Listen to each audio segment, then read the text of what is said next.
മതന്യൂനപക്ഷങ്ങൾക്കെതിരായി അതിക്രമം തുടർന്ന് ബംഗ്ലാദേശ്. അറസ്റ്റിലായ ചിന്മയ കൃഷ്ണപ്രഭുവിന്റെ അഭിഭാഷകനെ ആക്രമിച്ച ഇസ്ലാമിസ്റ്റുകൾ. ഗുരുതരമായി പരിക്കേറ്റ രമൻ ആശുപത്രിയിൽ ചികിത്സയിലാണ്. രമൻ റോയിയുടെ തിരിച്ചുവരവിനായി പ്രാർത്ഥിക്കാൻ ഇസ്കോൺ ആഹ്വാനം ചെയ്തു. ബംഗ്ലാദേശിൽ ഇസ്കോണിന്റെ കേസുകൾ കൈകാര്യം ചെയ്യുന്നത് മുതിർന്ന അഭിഭാഷകൻ രമൻ റോയിയാണ്. ഭരണഘടന തടവിലാക്കിയ സന്യാസി കൃഷ്ണദാസ് പ്രഭുവിന്റെ അഭിഭാഷകൻ കൂടിയായ രമനെ വീട്ടിൽ കയറിയാണ് ജിഹാദികൾ ക്രൂരമായി ആക്രമിച്ചത്. തലയ്ക്കുൾപ്പെടെ ഗുരുതരമായി പരിക്കേറ്റ രമൻ ചിറ്റഗോങ്ങിലെ ഒരു ആശുപത്രിയിൽ ചികിത്സയിലാണ്. അദ്ദേഹത്തിന്റെ ആരോഗ്യനില ഗുരുതരമായി തുടരുന്നുവെന്ന് ഡോക്ടർമാർ അറിയിച്ചു.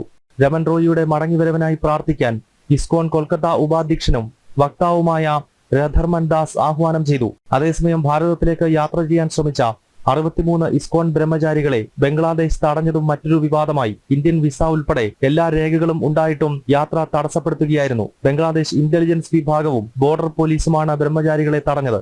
ജനം, ഡൽഹി.